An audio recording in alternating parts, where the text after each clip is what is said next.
কিন্তু শিক্ষকগুলো কি নাস্তিক না মুসলমান, শিক্ষাঙ্গনটা কি ভালো না খারাপ, এটা দেখে দেখবো। আমরা আজকে আমার সন্তানের জন্য ঢাকা বিশ্ববিদ্যালয়, জাহাঙ্গীরনগর বিশ্ববিদ্যালয়, জগন্নাথ বিশ্ববিদ্যালয় এগুলোকে আমরা পছন্দ করি। অথচ আপনিও জানেন আমিও জানি যে ওই প্রতিষ্ঠানগুলোর অধিকাংশ লোক নামাজ পড়ে না, আল্লাহ আল্লাহ রসুলকে বিশ্বাস করে না, রাতে মদের আসর বসে, গাঁজার আসর বসে ওই শিক্ষাঙ্গন। তো ওই শিক্ষাঙ্গনে আপনি আপনার ছেলেকে পাঠাচ্ছেন আর আপনি এখানে এই আল্লাহ রসুলের কটূক্তিকারের বিরুদ্ধে আন্দোলন করতেছেন, এটা হবে না। এই জন্য আমাদেরকে আসলে সমাধান করতে হবে আমার মুকুরাতে।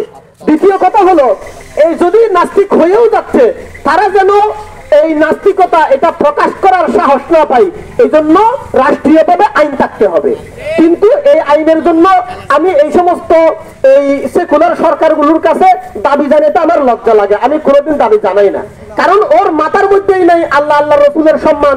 ও যদি মুসলমান হয়ে থাকে, এই উপদেষ্টাগুলোর যারা বিশেষ করে প্রধান উপদেষ্টা সহ এই আইনের উপদেষ্টা এরা যদি মুসলমান হয়ে থাকে, তাহলে তাকে আমাকে কেন বলতে হবে যে তুমি এই আইন করো?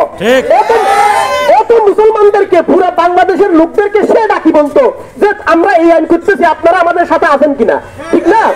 এই জন্য এই যে আসিফ নজরুল, এই ডক্টর ইউনূস সহ যে সমস্ত লোকগুলো নাম রাখছে মুসলমান, কিন্তু তাদের মধ্যে ইসলাম নাই, তারা নিজে আল্লাহকে বিশ্বাস করে না, রসুলকে বিশ্বাস করে না, এই ধরনের উপদেষ্টাগুলোর সামনে আমি আমার ব্যক্তিগতভাবে আমি দাবি জানাই না।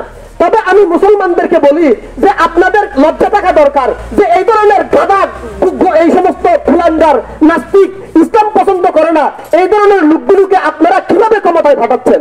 এই জন্য আমাদেরকে এদিক থেকে সজাগ করতে হবে যে আমরা যাদেরকে ক্ষমতায় পাঠাবো এ আল্লাহ আল্লাহ রসুলকে শুধু কি নামে বিশ্বাস করে, তার নামটাকে শুধু মুসলমান না বাস্তবেই সে মুসলমান, এটা দেখে আমরা সামনে ক্ষমতায় পাঠাবো ইনশাআল্লাহ।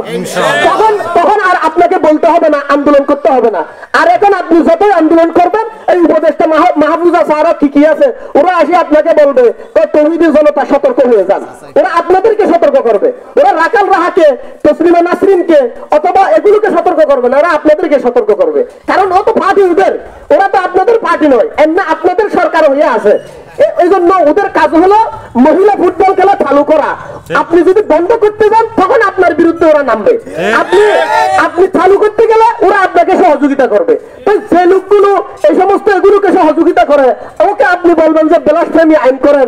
এটা তো হলো আবু জেহেলকে বলা যে আবু জেহেল আপনি এই আইনটা করেন যে কেউ কোরআনকে গালি দিলে আপনি এদেরকে ফাঁসি দিবেন, এই আইনটা করা।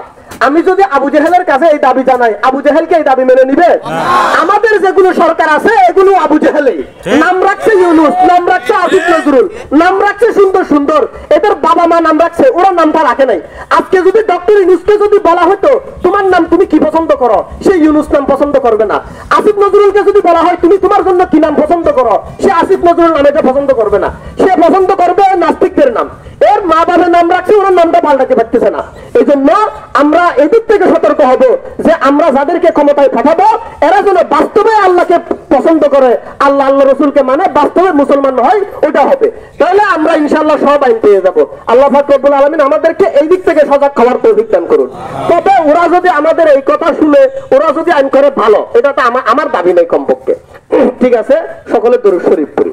আল্লাহুম্মা